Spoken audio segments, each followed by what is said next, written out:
Good morning, friend. Welcome again to our new session, our new lecture on the same old subject, which is NRS 1. तो स्वागत है आपका अपने NRS 1 के chapter 8 पे, जो कि है आईपी राउटिंग कॉन्सेप्ट। ठीक है, तो हमने लास्ट बार पढ़ा था। पहले हम लास्ट बार की बात कर रहे थे। लास्ट बार हमने पढ़ा था आईपी एड्रेसिंग, और उसके बाद में पढ़ा था हमने TCP IP and TCP IP में हमने पढ़ा है यूडीपी एंड टीसीपी। तो जैसे कि आप जानते हैं, हमने जो पढ़ा था वो रिलेटेड था कॉन्सेप्ट वाइज कैसे चीज़ें काम करती हैं। ओके, तो आज हमारा जो टॉपिक है वो है रिलेटेड टू कैसे राउटिंग होती है, उससे रिलेटेड है। ओके, तो पहले तो हम ये समझ लें कि राउटिंग होती क्या है। ठीक है, दो कॉन्सेप्ट होते हैं, फॉरवर्डिंग और राउटिंग, जो कि एक दूसरे से कुछ ज़्यादा भिन्न नहीं होते हैं। ठीक है, फॉरवर्डिंग एंड राउटिंग, ठीक है, दोनों को इंटरचेंजेबली कुछ हद तक यूज किया जा सकता है। फॉरवर्डिंग क्या होती है, जैसे कि इसका अगर हम शब्दावली में देखें, शब्दों के हिसाब से जाए तो फॉरवर्ड करना, कोई मैं एक, ये रहा मेरे पास में एक टनल, ये रही दो टनल। ठीक है, मेरे मेरे पास में ये दो रास्ते हैं। ठीक है, तो ये दो रास्ते हैं, तो कोई चीज़ मेरे पास यहाँ से अगर आती है तो मैं उसे सिंपली इस तरफ भेज देता हूँ। इसे क्या कहते हैं हम? फॉरवर्डिंग कहते हैं। बिना बुद्धि लगाए मैं कोई भी चीज़ जो मेरे पास आ रही है उसको इस तरफ भेज दे रहा हूँ, इसका विपरीत वाइस वर्सा ऐसा कर रहा हूँ, जो इधर से आ रही है उसको इधर भेज दे रहा हूँ। तो इसे कहते हैं फॉरवर्डिंग। ठीक है, अब क्या होता है, फॉरवर्डिंग ये है, तो फिर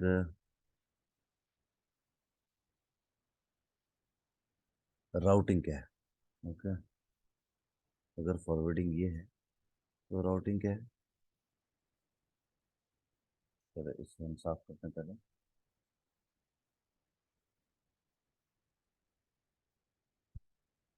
अब आती है बात राउटिंग की। तो राउटिंग के साथ में हमारे पास में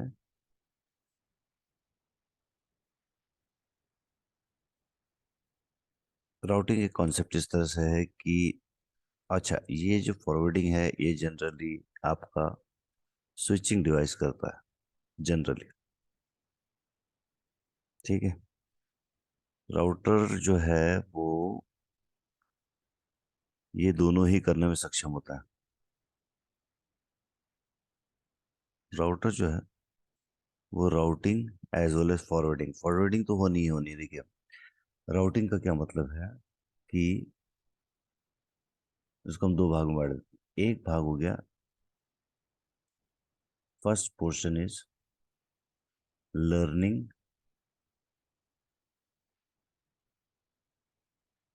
the routes.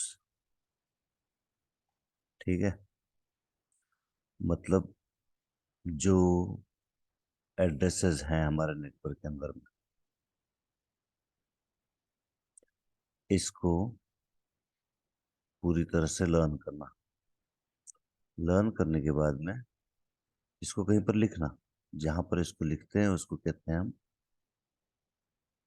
RIB, router information base.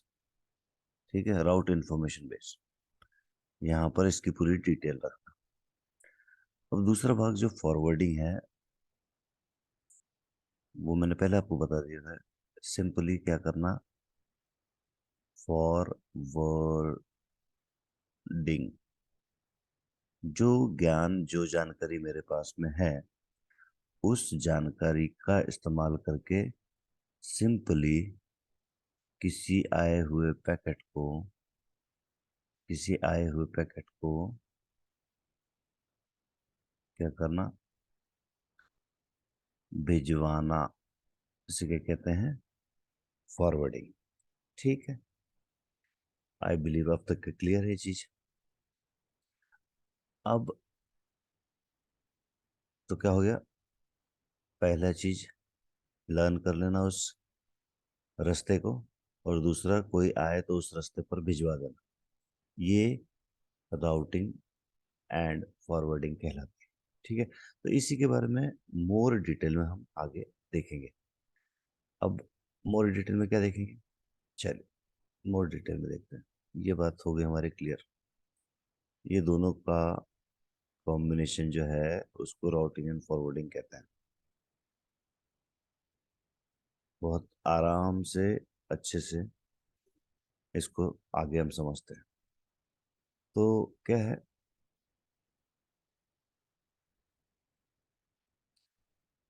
इसमें हमें चाहिए दो चीजें।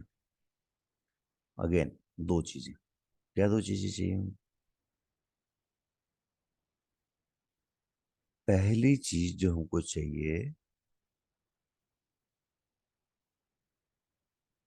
इस पूरे नेटवर्क को याद रख, इस प्रक्रिया के अंतर्गत इस पूरे नेटवर्क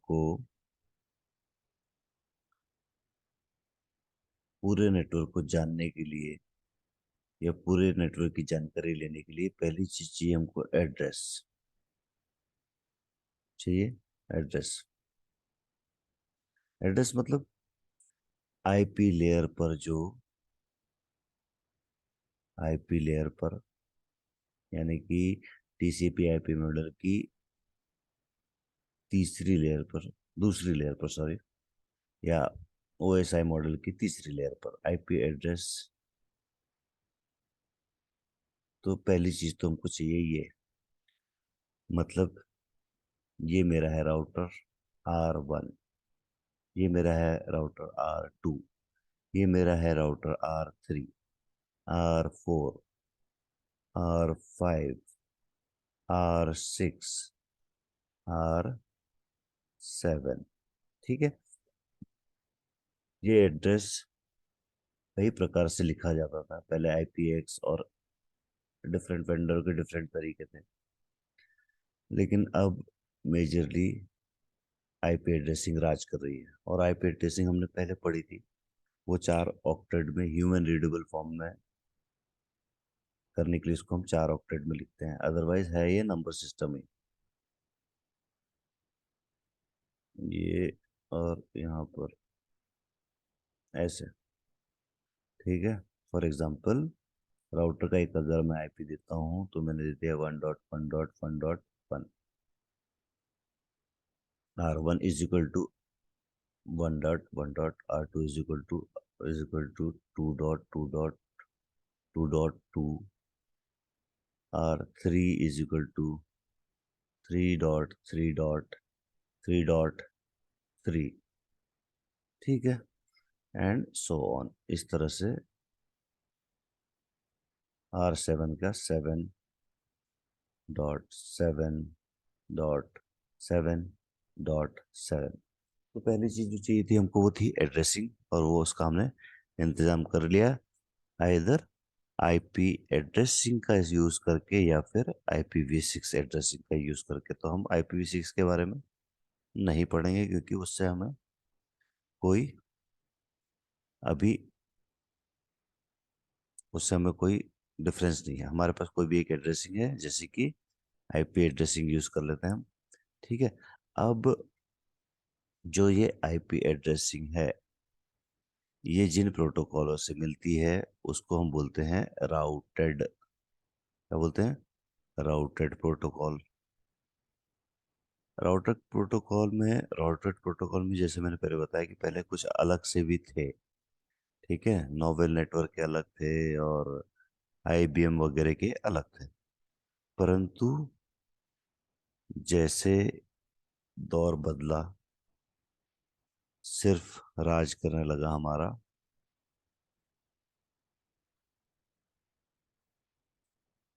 आईपी एड्रेसिंग, ठीक है, जो कि पोर एक्ट्रेट में लिखा जाता है।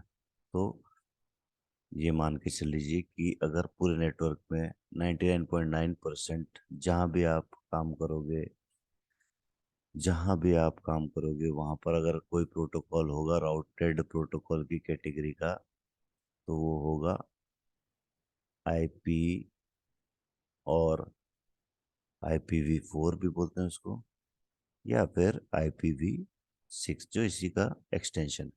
ठीक है, तो ये हो गया राउटर प्रोटोकॉल। अब दूसरा चीज जो हमें चाहिए, इन एड्रेसेस को इन एड्रेसेस को लर्न करने वाला प्रोटोकॉल, इन एड्रेसेस को ढूंढ के लाने वाला प्रोटोकॉल।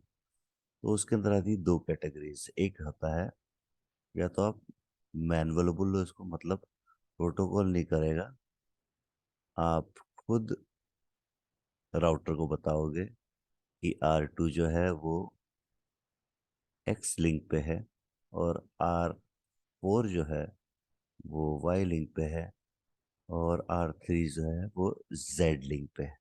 इसे क्या कहते हैं हम, इस तरीके को राउटिंग प्रोटोकॉल की कैटेगरी में,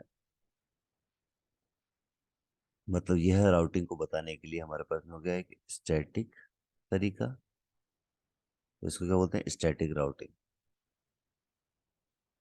और दूसरी जो है, दूसरा हो जाता है डायनेमिक, मतलब हमारे जो राउटर है वो खुद डायनेमिक, खुद इस इन उन इन एड्रेसेस को लर्न करे, अपने डेटाबेस में रखे, और फिर उसका इस्तेमाल करे, उसको बोलते हैं डायनेमिक। तो डायनेमिक के अंदर में आ जाती है इस कैटेगरी के अंदर में distance vector,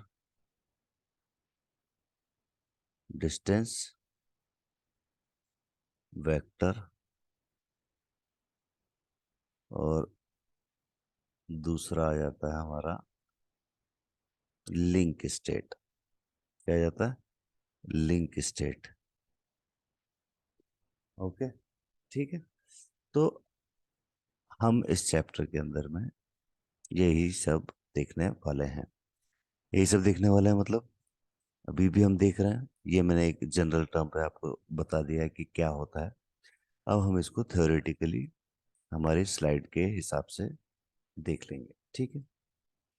so let's go to our slide. तो ये था chapter 8, IP routing concept. Okay, तो इसके अंदर में क्या होता है, आईपी राउटिंग कॉन्सेप्ट के अंदर में, जैसे कि मैंने आपको पहले ही बताया, एक होता है, एक होता है एड्रेस, जो कि ये है, और दूसरा होता है इसको लर्न करने वाला प्रोटोकॉल, जो कि आगे हम देखेंगे, ठीक है। अब ये क्या किया है इसने, इस एड्रेस को लर्न करने के बाद में जिस जगह पर रखा है उसे कहते हैं RTM, राउटिंग टेबल मैनेजर। ये कोई स्पेसिफिकली ऐसे इसको कोई अलग जगह है ऐसे नहीं बोल सकते हम। सब कुछ होता है हमारे राउटर के अंदर में ही, ठीक है। तो उसकी कोई मेमोरी है, उसके अंदर में ये इंफॉर्मेशन रखी हुई है। इंफॉर्मेशन क्या है, डेस्टिनेशन प्रीफिक्स क्या है, उसका नेक्स्ट होप क्या है, ठीक है। फिफ्थ के अंदर में क्या होता है, नेक्स्ट होप के साथ साथ में उसका इंटरफेस कौन सा होगा, ये इंफॉर्मेशन भी रहती है, ठीक है। तो ये एक डिफरेंस है उसके अंदर में, मतलब ज़्यादा डिफरेंस हो। अभी क्या है, सभी प्रोटोकॉलों के अपने अपने डेटाबेस रखने की जगह होती है। उसको क्या बोलते हैं, रिप, RIB, रिप का RIB, रिप का राउटिंग इंफॉर्मेशन बेस, OSPF का राउटिंग इंफॉर्मेशन बेस, ओके, और BGP का। ये तीन चार चीजें जो आ गई, ये नया नाम आ गया हमारे पास में। RTM तो हमारा हमको पता है, राउटिंग टेबल मैनेजर। ठीक है, ये मैनेज करता है सभी के राउटिंग टेबलों को। तो रिप जो था, हमने जब पहले देखा था राउटिंग प्रोटोकॉल के अंदर में, डिस्टेंस वेक्टर था एक, जो सिंप्लीफाइड और पुराना प्रोटोकॉल है। ये कैसे करता है? ये रास्ते का पता किस तरह से करता है? ये रास्ते को या एक राउटर से दूसरे राउटर की दूरी को डिस्टेंस के हिसाब से नापता है। और डिस्टेंस में भी क्या? Hope count. ये किलोमीटर के हिसाब से नहीं नापता, या ये कोई और दूसरे तरीके से नहीं नापता। ये नापता कैसे? Hope count. और इसकी लिमिटेशन कितनी है? आर एफ वन के अंदर में थी इसकी 15 होप तक के। तो इसकी जानकारी के अंदर में पहले राउटर पे अगर ये कॉन्फ़िगर्ड है, मतलब कॉन्फ़िगर तो आपको सारे राउटर पे करना पड़ेगा नेटवर्क के अंदर में, वरना एक मिस हो जाएगा, या जिस पे नहीं करोगे वो मिस हो जाएगा। ठीक है जी। तो ये कैसे करेगा? फॉर इंस्टेंस अगर यहाँ पर एक पीसी लगा हुआ है, पीसी कुछ ऐसा लगा दिया हमने, तो यहाँ पर जो इसको पहुंचने का रास्ता होगा उसकी इंफॉर्मेशन कैसे रखेगा?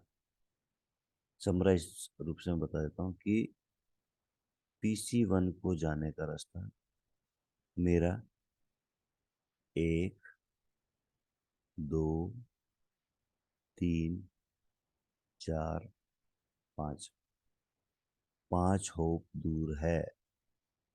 अब इसमें अगर यहाँ पर ब्रॉड रोड है, इसमें पतली रोड है, इसकी रोड खराब है, इन सब डिटेलों की इसको कोई अहमियत नहीं है। ठीक है, तो ये इसका तरीका था। इसीलिए इसे क्या कहते थे? Distance vector routing protocol. ठीक है।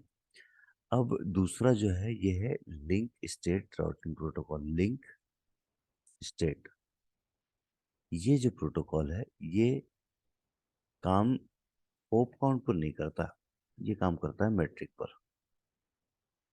तो मैट्रिक के अंदर में क्या होगा? मैट्रिक के अंदर में होगा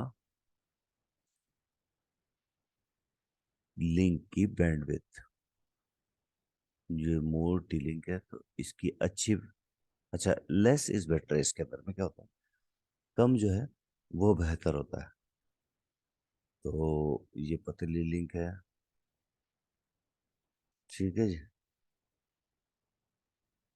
ये भी पतली लिंक है। तो जो अच्छी लिंक है उसका बेस्ट, जो बेटर लिंक है उसकी मेट्रिक क्या है? 10।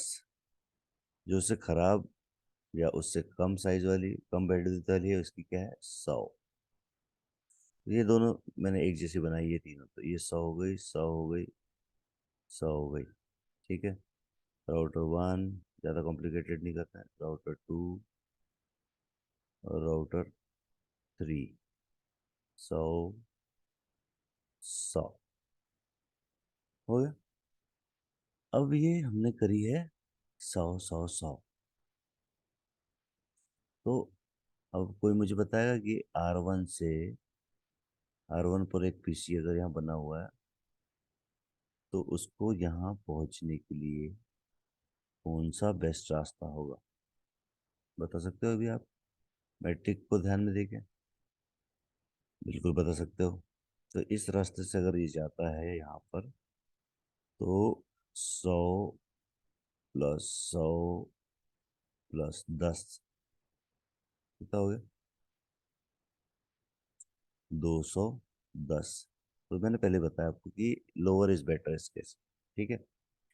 अब लोअर इज बेटर है, तो यहाँ से 220 है और यहाँ से पहुँचने के लिए इसको है सिर्फ 100। तो क्या होगा? Which one is better? ये वाला रास्ता जो है ये बेटर है। ठीक है ना? कोई दिक्कत नहीं अब तक हमको इससे, इस बात से कोई दिक्कत नहीं। क्लियर है माइंड के अंदर में? तो दिस राउटर विल प्रिफर, यह जो राउटर है यह जब तक यह लिंक है इसी को प्रिफर करेगा और सारा ट्रैफिक ऐसे करके ऐसे जाएगा। Right. Once it is down, अगर ये डाउन हो जाता है तो उसके पास में कोई दूसरा ऑप्शन नहीं है, तो ये वाला रास्ता देखेगा। अगर कोई XYZ कोई दूसरा और भी होता रास्ता, सपोज ऐसे करके ऐसे कुछ होता, और उसकी मैट्रिक होती 180 टोटल, तो फिर उस केस में वो क्या करता है, 180 को प्रीफर करता है। तो this is how routing protocol works. Okay. अब क्या आता है कि ये सब जानकारी ले ली तो ये राउटिंग का हिस्सा होगी। राउटर ने राउटेड एड्रेस को इस्तेमाल करके जो टेबल बनाया उसको बोलते हैं राउटिंग टेबल। अब राउटिंग टेबल में से जो डिटेल निकाल कर वो एक कैशे जैसी चीज के अंदर में हैंडी रखेगा, मतलब जैसे राउट, जैसे अपने पीसी में रैम होता है, तो रैम के अंदर में फॉर फास्ट यूज, जल्दी से, मतलब ये ब्रेन कर रहा था, ये राउटिंग जो है, राउटिंग काम कौन कर रहा था, ब्रेन कर रहा था, सीपीयू कर रहा था राउटर का। लेकिन क्या है कि with the advancement of technology CPU को क्या है कि इतना सारा काम देने की अब जरूरत नहीं है। एक बार राउटिंग टेबल बन गया तो उसका फॉरवर्डिंग टेबल बन जाता है, और वो फिर क्या होता है, लाइन कार्ड के ऊपर में उसको सेव कर दिया ऐसा समझो। मतलब राउटर अगर इतना बड़ा है और सब काम के लिए उसको ब्रेन यूज करना है तो वो थोड़ा हेक्टिक हो जाएगा। तो अभी क्या है, विद एडवांसमेंट ऑफ टेक्नोलॉजी काफ़ी सारी कैपेबिलिटी जो होती है वो यहाँ के लाइन कार्ड पर ही हो जाती है, जहाँ पर एसएफपी लगती है। तो सपोज करो कि कोई डाटा यहाँ आया और ये ऐसा आया, और उसको जाना इसी लाइन कार्ड के इंटरफेस से था यहाँ, तो उसके लिए बार बार राउटिंग करने की जरूरत नहीं है। उसके लिए यहीं पर टेबल बना हुआ है, फॉरवर्डिंग इन्फॉर्मेशन टेबल है, उसमें देख के वो यहाँ से जो डायरेक्ट डाटा आया है उसको यहीं से यहीं घुमा देता है। तो उस फॉरवर्डिंग टेबल के अंदर में एक इंटरफेस की जानकारी एक्स्ट्रा होती है उससे अलावा, राउटिंग टेबल से अलावा। तो ठीक है, ये है हमारा सिस्टम। ओके। तो आई होप समझ में तो सारा आ रहा होगा आपको। अब हम क्या करते हैं कि इसी बात को किताबी ज्ञान के हिसाब से देखते हैं। तो नेक्स्ट स्लाइड के अंदर में वही इंफॉर्मेशन है। Okay, static route and default route. अच्छा, मैंने स्टैटिक रूट तो बता दिया था लेकिन डिफॉल्ट रूट नहीं बताया था। इस चीज को हम समझ लेते हैं यहीं से, इसी डायग्राम से समझ में आ जाएगा। तो देखिए, सपोज ये सारे राउटर हैं। ओके।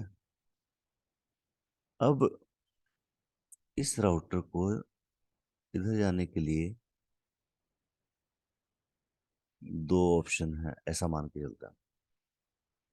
एज्यूम दैट ये सारे राउटर में इतने सारे ऑप्शन, तो जब इतने सारे ऑप्शन हैं तो डायनेमिकली वो करेगा, तो मैट्रिक के थ्रू करेगा या फिर आपके डिस्टेंस वेक्टर के थ्रू का। स्टैटिकली अगर मैंने इसे कॉन्फ़िगर कर दिया मैनुअली तो मैं लिखूंगा यहाँ पर स्टैटिक रूट लिखूंगा। उसमें क्या लिखूंगा कि रिब RIP नाम के डिवाइस पर जाने के लिए, रिप RIB के नाम से जाने के लिए, राउटर पर जाने के लिए आपने क्या करना, RTM को पैकेट भेज देना, RTM को पैकेट भेज देना।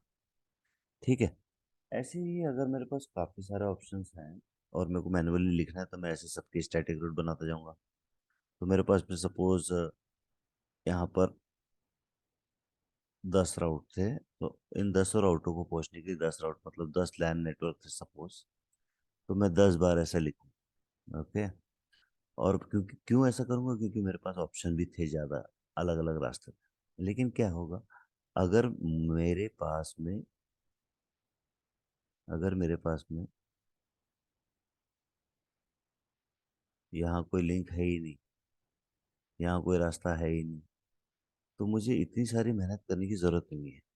अगर मेरे पास में एक ही रास्ता है तो मैं क्या लिख दूंगा कि कोई भी डेटा आए, कहीं से भी इस तरफ आए बाहर जाने के लिए, तो मैं तो हे राउटर, आप इस इन सारे डेटा को इन सारे डेटा स्ट्रीमों को आरटीएम को भिजवा देना।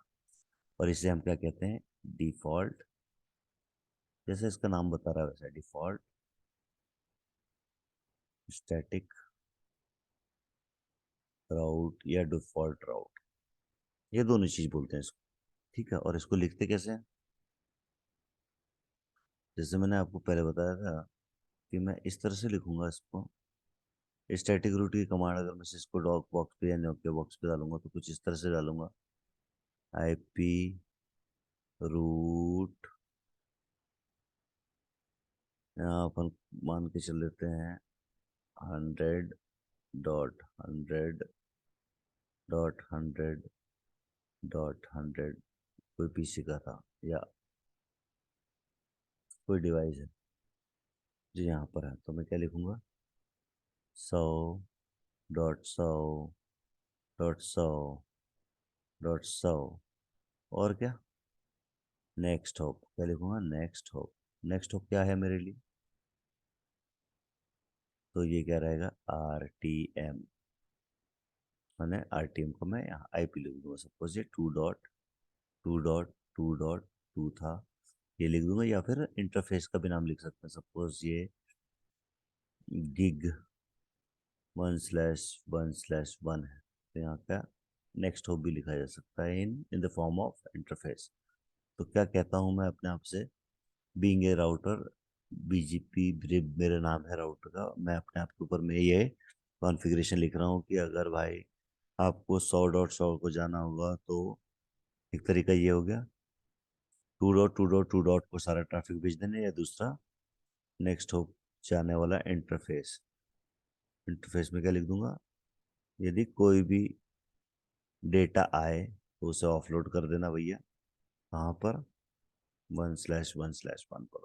तो ये हो गया स्टैटिक रूट। ठीक है, अब आ गए हम हमारे डिफॉल्ट स्टैटिक रूट पे। तो डिफॉल्ट की कहानी क्या थी कि हमारे पास में एकमात्र रास्ता यही था, कहीं भी जाना है। तो इसको मैं किस तरह से लिखता हूँ? इसको मैं लिखता हूँ IP। अलग अलग वेंडर के अलग अलग तरीके हो सकते हैं, लेकिन ये मोस्टली दो वेंडर है, सिस्को और सिस्को, हुआवे और नोकिया, उनके अंदर में तकरीबन तकरीबन ऐसा है। डिफॉल्ट राउट 0 0 0 0/0, मतलब कुछ भी, कहीं भी जाने के लिए सेम, इसके बाद का सेम है। नेक्स्ट होप में नेक्स्ट होप में राउटर का IP, या फिर इंटरफेस का IP, ये डाल दूंगा। तो इससे क्या बोलते हैं हम? डिफॉल्ट रूट बोलते हैं। ठीक है, अब ये हमें समझ में आ गया है। अब हम उसकी डेफिनेशन वापस वहां जाके पढ़ लेते हैं। वहां जाके पढ़ लेते हैं हमारी नेक्स्ट वाली स्लाइड पर। Static routes are manually configured by a network administrator. By default, a static route is created with a preference of 5 and a metric of 1. However, this parameter can be changed to accommodate different configuration need. Okay, तो मैं एक चीज आपको बताना अभी भूल गया, मैं उसे वापस बता देता हूँ। वो है कि अगर कोई, वापस पीछे चलते हैं, यदि इसके पास, यदि इस डिवाइस के पास ये हर एक डायनेमिक राउटिंग प्रोटोकॉल से वही इंफॉर्मेशन आई, सपोज इस राउटर पर BGP नाम रखा हुआ इसका, लेकिन हमने OSPF भी चलाया हुआ है और RIP भी चलाया हुआ है। तो यदि हमने ये सारी चीजें चलाई हुई है, तो फिर ये किस बात से डिसाइड करेगा कि मुझे किसके द्वारा प्राप्त इंफॉर्मेशन को यूज करके ट्रैफिक को सेंड करना है? तो उसके लिए होता है इन राउटिंग प्रोटोकॉल की एक अपने आप में इम्पोर्टेंस है, एक अपने आप में क्रेडिबिलिटी है। क्रेडिबिलिटी मतलब डिफॉल्ट सभी वेंडरों ने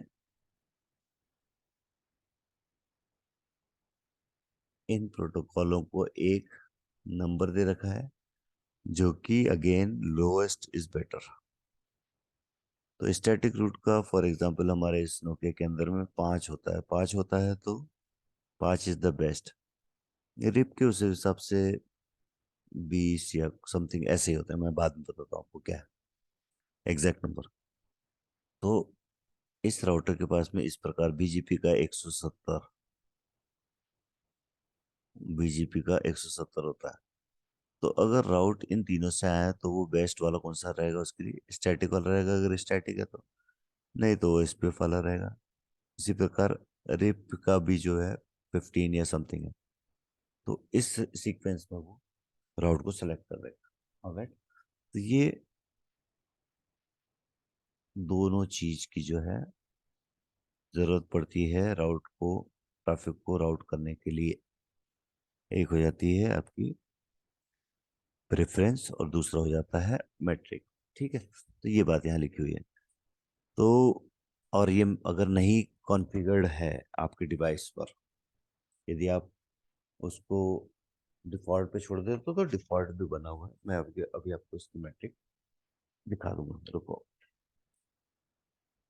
न्यू शेयर और हमारा पीडीएफ जो है, आई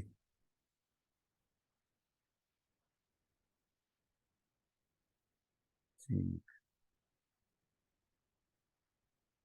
वेट अ मोमेंट,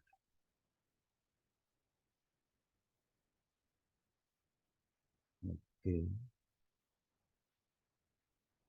ये मैं स्क्रीन शेयर कर देता हूँ। तो ये रही हमारी नोकिया की प्रेफरेंस। डायरेक्ट की है, जो डायरेक्टली कनेक्टेड इंटरफेस है उसका 0 है, स्टैटिक रूट का 5 है, ओएसपीएफ इंटरनल का 10 है, आईएसआईएस का 15 है, और आईएसआईएस लेवल 2 का 18 है, ओएसपीएफ एक्सटर्नल का 150 है, आईएसआईएस लेवल 1 का 160 है, एक्सटर्नल लेवल 2 का 165 है, और बीजीपी का 170 है।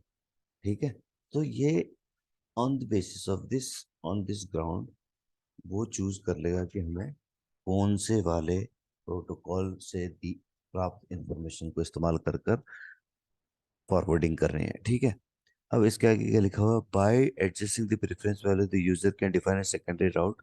अच्छा, ये थोड़ा और ज्ञानवर्धक है। और यदि आप स्टैटिक रूट को बेटर नहीं रखना चाहते क्योंकि स्टैटिक रूट इज मैनुअल, और आप चाहते क्या हो कि मैं उसे तब इस्तेमाल करूं जब मेरी डायनेमिक राउटिंग खत्म हो जाए, तो मैं क्या कर सकता हूँ, इस प्रेफरेंस को चेंज कर सकता हूँ। तो मैं प्रेफरेंस वैल्यू जो स्टैटिक की 5 है, वो 5 को अगर 25 कर दूंगा तो ओएसपीएफ जो 20 की वैल्यू है जिसकी, तो उससे खराब राउट हो जाएगा वो। ओके, तो जब तक ये ओएसपीएफ चलेगा तब तक वो वाला स्टैटिक रूट नहीं चलेगा, और जिस वक्त ओएसपीएफ डाउन हो जाएगा उस वक्त वो आपका ओ स्टैटिक राउट इन इफेक्ट आएगा, यानी कि ट्रैफिक उसके ऊपर से जाएगा। स्टैटिक राउट का के फायदे दिख बता रहा है इसके बाद की लाइन में। Static routing save bandwidth and processing because there are no routing advertisement और अपडेट। तो जब मैंने मैनुअली लिख ही दिया है उसके अंदर में, हर एक राउटर मेरे नेटवर्क के हर एक राउटर के अंदर में, कि कौन से वाले इंटरफेस को लेके कौन से वाले राउटर पे जाना है एक्स डेस्टिनेशन पे जाने के लिए, तो फिर उसमें कोई ब्रेन का इस्तेमाल तो हो ही नहीं रहा, मतलब राउटिंग प्रोटोकॉल का इस्तेमाल हो ही नहीं रहा ना। वो आपस में एक दूसरे से कोई इन्फॉर्मेशन शेयर कर रहे हैं जिससे कि वो प्राप्त ये जानकारी प्राप्त कर सके कि किस डेस्टिनेशन को कैसे जाना है। फाइन, ठीक है। However any change to the route must be done. तो अच्छा, इसका नुकसान क्या है कि अगर 2 बजे रात को कभी नेटवर्क डाउन हो गया, वो फिजिकल लिंक है जो कि रोड के आइट साइड से जाती है और उस तरफ में रोड खुद गई है, तो फिर आपको 2 बजे रात को ऑफिस जाकर उसे दूसरे रास्ते पर भिजवाना पड़ेगा, यदि रास्ते और भी अवेलेबल है आपके राउटर पर। However, any changes to the route must be made manually, so there is no real-time response if a destination become unreachable. For this reason, static routes are often only used in extreme simple network configurations, such as where there may be only a single path to a network or a backup to a route advertised by a routing protocol. तो ये इसीलिए static राउट का इस्तेमाल हम काफ़ी simplified network में करते हैं, जहाँ पर दो रास्ते तो हैं लेकिन एक बैकअप के इस्तेमाल में आ रहा है और एक रियल टाइम। ठीक है, तो इसके पहले जो स्टैटिक रूट और डायनेमिक रूट एक्सप्लेन किया था, उसी का definition: a static default route in the routing table is a wild card entry that fit any destination। तो स्टैटिक डिफॉल्ट राउट जो है वो एक वाइल्ड कार्ड एंट्री है, मतलब गुड फॉर एवरीथिंग। ठीक है, the route is used when the destination address of a packet does not match any other entry in the routing table, hence the term default। तो routing table जो थी उसके अंदर में अगर किसी के लिए राउट नहीं है, उस सिनेरियो में अगर आप ये डिफॉल्ट स्टैटिक रूट डाल देते हो which is using default 0.00 option, मतलब हर किसी के लिए, तो that will be used, hence the term default। The default route is followed when no other route matches। A default route is often used on a stub network when there is only one path। तो ये default राउट जो है वो वहाँ इस्तेमाल में आता है जहाँ पर आपके पास सिर्फ एकमात्र राउट है। तो डिफॉल्ट राउट को मैंने कॉन्फ़िगरेशन आपको ऑलरेडी बताया था, ये 0.0 एड्रेस और मास्क एरिया दोनों में लिखा रहेगा और फिर नेक्स्ट हॉप लिखा रहेगा डिफॉल्ट राउट की। अब राउटिंग प्रोटोकॉल में आ गया। The routing populate the routing table with routes। The routing protocol IP routing populate, मतलब IP routing प्रोटोकॉल जो है वो एड्रेस का प्रबंध करता है, और राउटिंग प्रोटोकॉल लाइक रेप और एसपीएफ और बीजीपी जो है इनको यूज करके आपके लिए एक इंफॉर्मेशन डेटाबेस बनाते हैं, जिनको राउटिंग डेटाबेस भी बोलते हैं। ठीक है, आरआईबी भी बोलते हैं, उसके अंदर में स्टोर करते हैं और फिर उस आरआईबी का इस्तेमाल करके एफआईबी बनती है, फॉरवर्डिंग इंफॉर्मेशन बनता है, और उसी के बेस पे आपके ट्रैफिक फॉरवर्ड होते हैं। स्टैटिक रूट क्या होता है? Statically define next hop on every router defined default router. तो दो तरीके हैं इसके: डिफॉल्ट राउट बना दो या फिर स्टैटिक रूट बना दो। डायनेमिक राउट के अंदर में दो उसके सेक्शन हो गए, एक हो गया आईजीपी और दूसरा हो गया BGP EGP. Exterior gateway protocol, interior gateway protocol और exterior gateway protocol. Interior gateway protocol के दो ऑप्शंस हो गए, एक हो गया डिस्टेंस वेक्टर जिसका example RIP one, RIP two और सिस्को का प्रोप्राइटरी आईजीआरपी हुआ करता था। ठीक है, लिंक स्टेट जो है उसमें दो बहुत बढ़िया प्रोटोकॉल हैं जो कि कई सालों से नेटवर्क चला रहे हैं, इसमें कोई चेंजेस नहीं आए हैं। 30 30 40 40 सालों से उसी प्रोटोकॉल के ऊपर चल रहे हैं, जो कि है O S P F and I S S. तो ये इंटरनेट गेटवे के अंदर में इंटरनल आईजीपी के लिए इस्तेमाल में आते हैं। उसी प्रकार एक्सटीरियर नेटवर्क, मतलब जब अलग अलग इंटरनेट सिस्टम एक दूसरे से जुड़े हो, इसका बहुत बड़ा एग्जांपल है इंटरनेट। इंटरनेट के अंदर हजारों लाखों अलग अलग नेटवर्क हैं जो कि एक दूसरे से जुड़े हैं, और इसी को तो हम इंटरनेट कहते हैं। तो जिसको हम इंटरनेट कहते हैं वो नेटवर्कों का नेटवर्क है, और इस नेटवर्क को कम्युनिक के बीच में राउटिंग इंफॉर्मेशन कलेक्ट करने के लिए जिस प्रोटोकॉल का इस्तेमाल किया जाता है उस प्रोटोकॉल का नाम बीजीपी है, और ये पाथ वेक्टर राउटिंग प्रोटोकॉल है। ठीक है, distance vector and link state routing protocol की डेफिनेशन है इसके अंदर में: distance vector routing protocol where the first routing protocol designed as such, they have several limitations that you may have already observed। First, they use a periodic update to send the routing table। This means that a route may have changed in the most recent update, and packet may be forwarded to a wrong destination until the next update occurs। तो कहने का मतलब ये है कि इसमें periodic update चलते हैं कि हर 30 सेकंड के बाद में अपडेट आएगा, हर एक मिनट के बाद में आएगा, या हर 3 मिनट के बाद में आएगा, समथिंग लाइक दैट। तो क्या होगा, अगर जैसे ही मुझको आपका आपके घर जाने का रास्ता पता चला, उसी वक्त वो रास्ता खराब हो गया सपोज, तो मैं यहाँ से जो चीज़ें मैं अपने पास से आपके पास भिजवा रहा हूँ, वो मैं उस रास्ते से तब तक भिजवाता रहूँगा जब तक मुझे वापस पता नहीं चल जाए कि वह रास्ता तो खराब है। तो ये इसकी एक लिमिटेशन है कि चूंकि ये पीरियडिक अपडेट करता था, तो हम काफ़ी सारे डेटा भेज चुके होंगे उतनी देर में, जितनी देर में हमें पता चलेगा कि एक आउटेज हुआ था इस रास्ते पर। ठीक है। This means that a route may have changed in the most recent update and packet may be forwarded to the wrong destination until the next update occur. Additionally, periodic update use unnecessary bandwidth. अब क्या है, रास्ता change हो नहीं रहा है, लेकिन आपने कसम खा रखी कि हर 30 सेकंड के अंदर मैं आपको डेटा, ये राउटिंग का डेटा भेजूंगा, तो ये भी गलत है। अ- अब अब आजकल के टाइम में जो लिंक है वो काफ़ी स्टेबल काइंड ऑफ हो गई है, अनटिल अनलेस कोई इसे काट ना दे। ऑलराइट। तो ऐसी लिंक जो 6 महीने तक के खराब नहीं होती, होएगी नहीं, मोस्ट ऑफ द केस, या 6 साल तक नहीं होगी, उसके हर 30 सेकंड के अंदर में आप अपडेट भिजवा रहे हो, तो उस अपडेट का क्या उचित है, उसका कोई इंपॉर्टेंस नहीं है। राइट। तो ट्रिगर अपडेट नहीं है इसके अंदर में, तो क्या है कि ट्रिगर अपडेट क्या होता है कि कट गया तब मैं अपडेट भिजवा दूंगा तुरंत, हाथों हाथ। तो ये पीरियडिक अपडेट भिजवा रहे हो, तो इतना सारा डेटा है जो आप भिजवा रहे हो, इतनी सारी लिंकों के बारे में, तो वो भी तो कोई कैपेसिटी यूज करेगा बैंडविड्थ की। तो ये बैंडविड्थ अननेसेसरी खर्च हो रही है, क्योंकि जो हमारे नेटवर्क है they are very good now. Okay.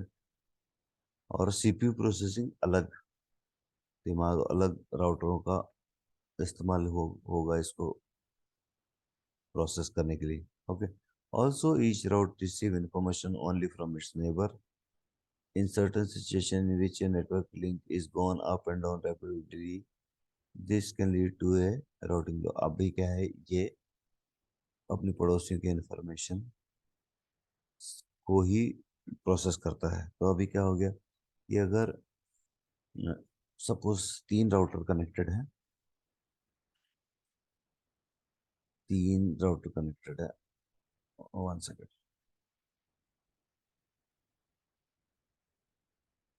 Alright, 3 router को कनेक्ट करते हैं।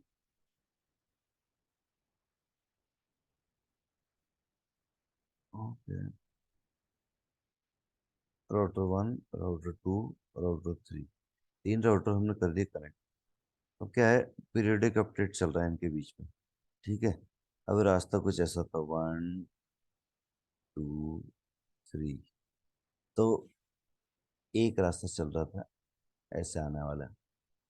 अब क्या हुआ कि इसमें से कुछ गड़बड़ हो गई और ये रास्ता हो गया बंद। ठीक है। तो पहले वाले केस में क्या हुआ कि हम अननेसेसरी तब तक भिजवाते रहेंगे जब तक कि हमको यहाँ से पता नहीं चल जाता कि ये रास्ता खराब है करके। और दूसरे वाले केस में क्या हो रहा है कि हमको पता तो चला, लेकिन देर से पता चला। हम क्या कर रहे थे कि ट्रैफिक को, हमें अगर पता था कि ऐसे जाने वाला है, तो हम ऐसे भेज रहे थे। और तब तक कि ये पता चलता है कि ये वाला रास्ता चालू हो गया है इस राउटर को, तो ये क्या करता है, ये वाला रास्ता भी चालू कर देता है। तो क्या होगा कि ये पैकेट जो है एक लूप बन जाता है। ये पैकेट क्या होते हैं, फिर गोल गोल गोल घूमते रहते हैं। सपोज यहाँ का एक नेटवर्क डाउन है। ओके। अब एक नेटवर्क इस राउटर का डाउन था। अब वो नेटवर्क की इन्फॉर्मेशन यहाँ पहुंची नहीं कि यहाँ से तो डाउन है, लेकिन यहाँ से अप है, दूसरी जगह से अप है। ये नहीं पता चला था, तो क्या करा था कि ये राउटर तो उसको सेंड करा था, लेकिन इस राउटर को पता चल गया था कि सी की तरफ से वो है। पता कैसे चल गया था, ए ने उसे बता दिया था वही वाली इन्फॉर्मेशन जो सी की, बी की इन्फॉर्मेशन जो ए के पास थी, वही वाली ए ने सी को शेयर कर दी। तो क्या हो गया, हर किसी को जाने का रास्ता बी पे है, डेस्टिनेशन तो है एक्चुअली बी पे, लेकिन इंफॉर्मेशन बताने में जो टाइम डिले हो गया उसके कारण क्या हो रहा है कि बी को लगता है कि ए के पास वो डेटा जाने का रास्ता है, और ए को लगता है कि वो सी के पास में है। तो ये है जानकारी जो है हमारे लिए घातक हो जाती है और एक राउटिंग लूप क्रिएट कर देती है, जो कि काफ़ी खराब है। अब इसको ब्रेक करने के लिए क्या, टीटीएल का इस्तेमाल करते हैं, टाइम टू लीव को इस्तेमाल करते हैं, जो हर पैकेट के ऊपर में लिखा रहता है। 1 से लेके चालू हो जाएगा 255 तक। तो 255 तक की जब तक कि वो गोल गोल घूम नहीं जाता, तब तक वो पैकेट आपके नेटवर्क में घूमता रहेगा। And that is also called as broadcast, broadcast strong. तो अगर कोई बहुत सारे राउट्स हैं, बहुत सारे पैकेट्स हैं, तो ये सारे के सारे अगर ऐसे ही घूमते रहे 255 बार हमारे नेटवर्क के अंदर, तो हमारा नेटवर्क फ्लड हो जाएगा अननेसेसरी डेटा से, और वो काम करना बंद कर देगा। ठीक है। तो ये इसके नुकसान थे। Now let's go to next slide. अब जो पुरानी वाली लिमिटेशन है उसके कारण हमने नए प्रोटोकॉल का यूज किया। इसके अंदर में क्या होता है कि इसके अंदर में जो पूरे नेटवर्क की स्थिति होती है, जो current situation of the network होता है, वो पूरे एरिया को पता होता है। अपना सपोज हमारे प्रीवियस वाले तरीके में क्या था, हम पड़ोसी की इंफॉर्मेशन के ऊपर में ज़्यादा विश्वास करते थे। तो इसमें ऐसा नहीं होता। इसके अंदर में क्या होता है कि हम फ्लड कर देते हैं पूरे हमारे रीजन, हमारे पूरे एरिया के अंदर में जो इन्फॉर्मेशन हमने एक दूसरे से प्राप्त करी थी, वो वाली इन्फॉर्मेशन को प्रोसेस करके हम उसको शेयर कर देते हैं पूरे नेटवर्क पे। तो पूरे नेटवर्क को लूप के बारे में पता चल जाएगा, या पूरे नेटवर्क की जानकारी हमको होगी तो लूप इनफैक्ट बनेगा ही नहीं। ठीक है, तो ये टॉपिक खत्म कर दिए। फिर इसके अंदर में ट्रिगर अपडेट कर दिया कि अगर कोई लिंक डाउन होती है तो उसी वक्त उसका इंफॉर्मेशन चला जाएगी, भाई ये डाउन हो गई है। ठीक है, उसी प्रकार अगर आप आ जाए तो उसी वक्त उसको कर देता। और पीरियडिक जो अपडेट भिजवाने की फ्रीक्वेंसी थी उसको 30 सेकंड से लेके बहुत ज़्यादा बढ़ा दिया। उसमें भी एक छोटा सा इन्फॉर्मेशन अगर कुछ चेंजेस नहीं हो तो एक KPI भेज देगा वो, बहुत छोटे साइज का, कि ओके एवरीथिंग वाज फाइन। ठीक, राइट। तो ये सब चीज़ें हमने लिंक स्टेट राउटिंग प्रोटोकॉल के अंदर में चेंज करी है। ठीक है, वापस इसको हम डेफिनेशन के हिसाब से, किताब के हिसाब से पढ़ लेते हैं। Owing to this and other limitations, new type of routing protocol was developed known as link state routing protocol.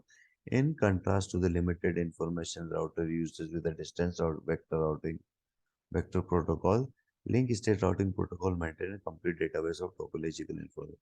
मतलब प्रत्येक राउटर इसमें पूरी टोपोलॉजी, मतलब पूरे नेटवर्क की जानकारी रखता है। While distant vector protocol have non-specific information about distant network, link state routing protocol maintain full knowledge of distance router and how they are interconnected. That is, they have a view of entire internetwork topology, including all routes and the link that must be traversed to reach those routes. OSPF and ISIS are example of link state routing protocol. तो इन link state routing protocol का example क्या है, OSPF और ISIS। ठीक है, link state protocol function by flooding link state packet through out the network. LSP are used to, अच्छा ये जो है ये LSP भिजवाते हैं एक दूसरे को। क्या भिजवाते हैं, कुछ पैकेट छोटे छोटे, उसके बाद में इंफॉर्मेशन तो पूरे नेटवर्क को पता चलती है, फिर वो दिमाग हमारे राउटर खुद का लगाते हैं और कोड प्रोसेस करते हैं जो छोटी छोटी इन्फॉर्मेशन को मिली है उसको। और जो इन्फॉर्मेशन को मिली है वही वाली का बन, वही प्रोसेस करके जो डेटाबेस बनाते हैं वो वाले को पूरे नेटवर्क में फ्लड कर देते हैं, ताकि सारे के सारे लोग वो वाला डेटाबेस उठा लें। ठीक है, जिससे क्या हो जाता है, सभी के पास same map of the network रहता है, same map of the network. ठीक है, throughout the network LSP are used to transmit the information that is required to build the LSP का इस्तेमाल होता है वो इन्फॉर्मेशन पास करने के लिए जो कि टोपोलॉजिकल डेटाबेस बनाता है, which is used by the shortest path first algorithm to build SPFT। उसके बाद में क्या है, ये ये प्रोटोकॉल को इस्तेमाल करने वाले राउटर अपने आप में एक ट्री बना लेते हैं कि कौन से का कौन से करीब है। ठीक है, कौन सा राउटर कौन से अदर राउटर से करीब है, इसका एक पूरा खाका बना लेते हैं, पूरा मैप बना लेते हैं, और इसी को हम क्या बोलते हैं, SPF। ठीक है, शॉर्टेस्ट पाथ फर्स्ट एल्गोरिथम जो इसको बनाता है, spanning, sorry, OSPF, open shortest path tree जो बनाता है। ठीक है, फिर क्या लिखा, using the SPF tree link state protocol build topology routing table of path to each network destination. When a link state topology change, all the router must become aware of the change so they can use their routing table accordingly। जब change होता है ये table भी change होना चाहिए। ठीक है, तो ये था, मतलब हमने काफ़ी डिटेल में इसे समझने की कोशिश की है। ऑलराइट, आई बिलीव आप लोगों को समझ में आ गई होगी। अब जो है, क्योंकि ये अगेन काफ़ी बड़ा हो गया इलेक्शन वैसे ही, तो हम इसके बाद का जो प्रैक्टिकल है वो नेक्स्ट वाले वीडियो के अंदर में देखेंगे। उम्मीद करता हूँ आपको ये सेशन अच्छा लगा होगा। Thank you for watching.